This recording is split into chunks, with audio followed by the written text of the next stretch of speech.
What we should do now is we should move on to the news. Yeah. News, It's yeah. only official when Mark says it. Huh? It's only official when you say it. Yes, because I'm the freaking I host. say You're it, just the nothing happens. producer. I say it, and Emily just sits there on TriCaster, won't touch a button until Mark says it. Oh, he's back. He gets no respect. Chad? Hi, Wait, Chad. hold on. Now we have sound issues. Oh, it's just going great today. Hello? Can you hear me? Hey! Oh, There he is. Chad Vader. Hey. What's cooking there, Chadsky? Oh, everything's going great. I hope everything's going well with you. And oh my Oh, God! wow.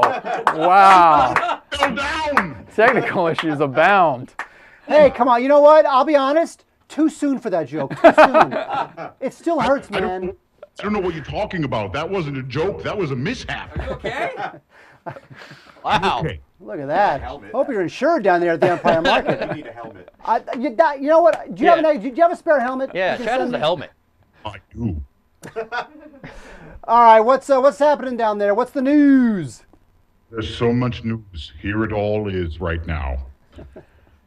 It looks like there will be yet another sequel to the Amityville Horror. This one, called Amityville Horror: The Lost Tapes, will have a found footage plot that is quite similar to the Paranormal Activity movies. It's no surprise that Paranormal Activity's own Jason Blum is attached to produce. Bob and Harvey Weinstein will executive produce. Harvey Weinstein could not be reached for comment as he was busy peeling a flattened Junior Mint off of a tire. Yeah. Now, you know, what? I have to first clarify, you did say Amityville Horror, not Amityville Horror, right? Ooh, the Amityville Horror. That would be a sequel I would be interested in, perhaps, but The Amityville Horror can fall on my head, I'll tell you that much, buddy. Oh, good night, everyone. All right, it's getting weirder by the moment. You know, when I read this story, I was interested in it because of the found footage right. concept. Right. And the reason why that interested me was because it is such a cop-out. Okay, found footage is, first of all, it's cheap. Well, I was going to say, Right. let me translate cop-out. Cop-out means way too tamped down production costs. Yes. That's all it means. Oh, look, That's what it means. here's a camera. Yeah. And there's a bed over there. Yeah. And then the ghosts come. Yeah, and yeah. the movie costs $1.98. Sure. So it's cheap and it's all hip because that's what Paranormal Activities did. And that it goes all the way back to the Blair Witch thing, whatever. Yeah. All that sort of cheap found crap. What I don't, it remains to be seen whether this can be successfully translated. This concept can be successfully translated or imposed, I guess, upon another franchise like Amityville Horror, to the extent that the public is really clamoring for another sequel to that. But people forget, you know, Paranormal Activity, a huge part of its success had to do with the viral marketing of that and how it was, in fact, the studio sort of distanced themselves from the fact that it was a studio film. You know, they created this whole campaign where it was demand it in your area. Well, it was already predetermined where this film was going to be releasing, and it was platforming and everything else. But they did these word of mouth screenings and they drummed up support, and then it became like a viral sensation when all that stuff was already baked into the cake. You can't do that with a bigger budget, a lot of other bigger budget studio films. So I don't know where that leaves you. But what they're doing is they're trading in that, you know, the discovery factor. Right. With the fact that it is a recognizable, marketable, pre-existing franchise. Right. So they're sort of swapping one for the other. Right. They're hoping people say, oh, I want to see the new Amityville Horror film. Right. Which, of course, is crazy because we've talked about this before. You know, the Amityville Horror, that's like mom and dad's Yeah. book But did you see movie. Did you see the remake with Ryan Reynolds and Melissa George? Yes, it was terrible. I mean, who needs that? It was marginally successful and interesting at what it tried, right? I mean, it had Rachel Nichols as the hot babysitter. But you don't even need, but you don't even I need remember Amityville that. Horror for that. Let's be honest. You don't need Amityville Horror for that. It's just a hook. No, you don't. But of course, the studios could do the same concept. They could probably use the same freaking script and just change the title, right? But they don't want to do that because, as you said, they just want to exploit a existent property. All right. Darth, Wait, Chad, are you falling asleep? This is exciting crap. I almost did. Well, wake I got up. hit pretty hard on the head. What? All right, then fine. Go to the next story. See if I care. The rights to make the next two Terminator movies have been won at auction, not by Lionsgate, as previously thought, but by Oracle heiress Megan Ellison. This is generally seen as good news, since Ellison's company, Annapurna Films, has so far financed decent prestige films like True Grit, The Wettest Country in the World, and Paul Thomas Anderson's upcoming Scientology film, The Master.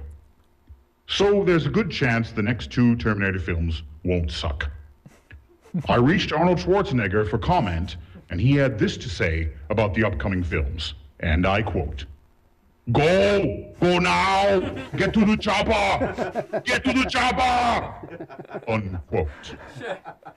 I don't know what the hell that meant, and I'm scared, so I hung up the phone. Yeah, that's probably good.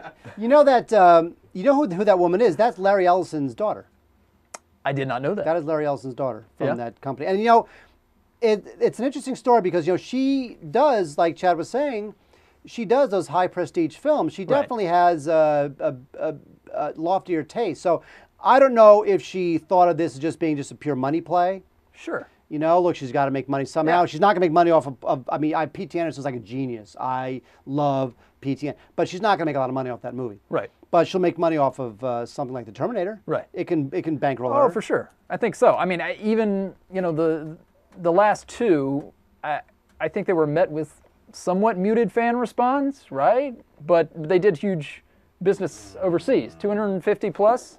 Yeah. Yeah. I mean, both of those films, it is at a point where, as with many other sort of aging franchises, they do about 2/3 of their business overseas. So it's a money play. And yeah, if you have the rights to make 2, and in fact, you know you're going to make 2 going in, maybe you can have a story that stretches out over 2, maybe that increases your yield. I can't believe I just used the word yield, but You know what? Use all the municipal sign. You know, stop, yield, Slow children. slow children. Use Yeah. them all into the show. It's Okay. fantastic. Yeah. You know, Lionsgate was also bidding on this, and you know what? I'm glad Lionsgate didn't get it because Lionsgate, I'm starting to sour on them a little bit because I feel like they were super cool. Padilla! Sorry. It's true. Yeah. They were super cool for like a decade. They're like, oh my God, this great mini major. They're so interesting. Now it's like the Medea films and it's Yeah. the new Conan the Barbarian. They're not. I love Lionsgate. I love Lionsgate too for like 10 years. They're the greatest thing ever. Moving on. Mike looks like he's going to fight you. Well, because Lionsgate might be giving us money. But the thing is that, you know, I think for something like this, I think that, I hope that this woman, Larry Ellison's daughter, is going to, you know, honor the material. There you go. The thing too is that she's got to make, and then we'll get on to Chad because Chad's going to fall asleep in a second. But I believe, if I'm not mistaken, I believe she has to make the movie by 2018 or rights revert back to Cameron.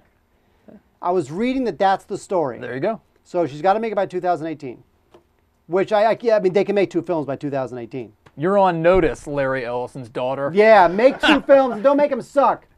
All right, Chad, what you got for us next? Here we go. Well, I've decided to start a new feature here on the news called This Week in Katherine Heigl, Yeah. where I talk about the various the worst goings dating and show doings ever. of the famous actress and Mark's favorite punching bag. She is This the week worst. in Katherine Heigl, or as I will refer to her henceforth, K-High, finds her attached to star in a new indie comedy called Gently Down the Stream, alongside Hollywood legends Robert De Niro and Diane Keaton. Amanda Seyfried and her big buggy eyes will also appear in this turn. It's true. Will K-High be able to bring the magic? Will De Niro and Keaton stop slumming around and finally do some good movies? When will Amanda Seyfried stop staring at me? I don't know. I just don't know. May it This never feature happen. wasn't as informative or interesting as I wanted it to be. I'll keep workshopping it. Nice. Nice. Keep working on it there, buddy. Okay, now here's the thing. I have 2 words to explain Okay. why Robert De Niro is in this film. Okay. Avi Lerner. Yeah, there you Now, go. for some reason, Yeah. De Niro, who has blown whatever legacy, credibility he ever had, I'm telling you, he loves these Avi Lerner films. Avi Yeah. Lerner, because here's what Avi Lerner, and you know, Avi Lerner, who runs New Image and Millennium, he's the guy who will literally, he will send a celebrity, a star, a script, right? He'll send him a script. Yeah. And on a post-it on the script, he will have like $3 million. He'll write that on the script. Have you gotten one of these scripts from him? Yes, mine says 3 cents. Ah, Mine says 3 million lira. nice. But the thing is that that's how this guy operates. Yeah. All he does is yeah. he offers. He's a packager. He had his hands in, his fingers in the Righteous Kill pie, right? Yeah, no, he was Righteous Kill, and that's Yeah, why yeah. De Niro knows him, you know. And it's Yeah, just for some reason, De Niro loves this guy, and the guy Yep. just does terrible They're packagers. films. Yeah. They're packagers. He can pre-sell the crap out of it. Yeah. Right. So that by the time it's rolling, he's got all his money ready. Yeah.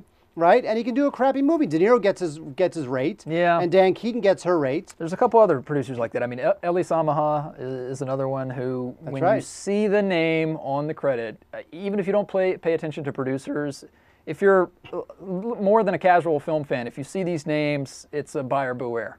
Yeah, it's Know what you're getting into. Avi Lerner and Yeah. Elie Samaha are the two biggies. Yeah.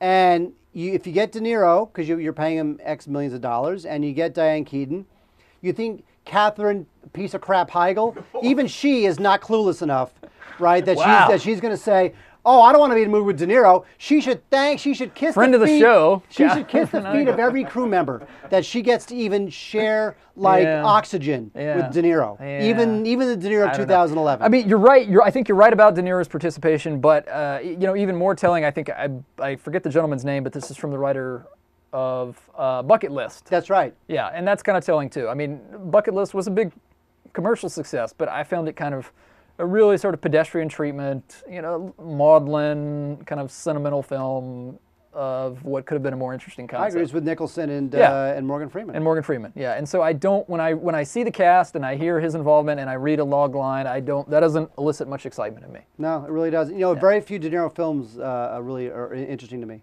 Right. It's unbelievable. Unless it has parents in the title. No, actually now that's even worse. Why is everybody staring at me? Wait, hold up. Corey passes me a note going, Mark's, hold on, exact note is, Mark's notes look like Diary of a Serial Killer. Hold up your notes on the back of them. It looks like something they would find. Wow. May I tell you why my notes look like this? Let me tell you why my notes look like this. Before the show. Because you're writing with the wrong hand? No. Is that- No. It's a very serious story. Before the show, right before I leave my office to come here to the streaming garage, I print out the rundown that Mike creates. Now the printer at my office is broken, so I could not print the rundown. So I email Mike and I say, "Can you please your print out the multinational rundown?" conglomerate company couldn't, have more than one printer in the entire 4 floors of the company? No, we do, but I'm just saying that I was about to walk out the door, and I say, "Hey, Mike, do you mind printing out the rundown?" I didn't see that till. Oh, I forgot Chad was. Chad, do you have a printer you can print this out for Mark? I'll do anything to stop this story from happening. Oh no, this is interesting stuff, Chad. Come on, sponsors, this is what you get. This is interesting stuff. Yes, I saw it last minute because we're a little busy before, and then it turns out my printer was out of ink. Wow, what a story! So this is what you get. You get That's that. amazing. That's what you get. Thank you, everyone. All right. All right, Chad. Thanks. Chad Vader, everybody. Thanks, Chad. Thank you. No. Oh, whoa! That's unfortunate. Oh, I shouldn't be laughing at all. Why am I laughing? Thanks. Wait, he's still down. I don't think he's getting up. We should just cut him. Hold on, let's take a peek. He's gone. Wait, somebody call 911. We need that card that says, technical difficulties. Please stand by.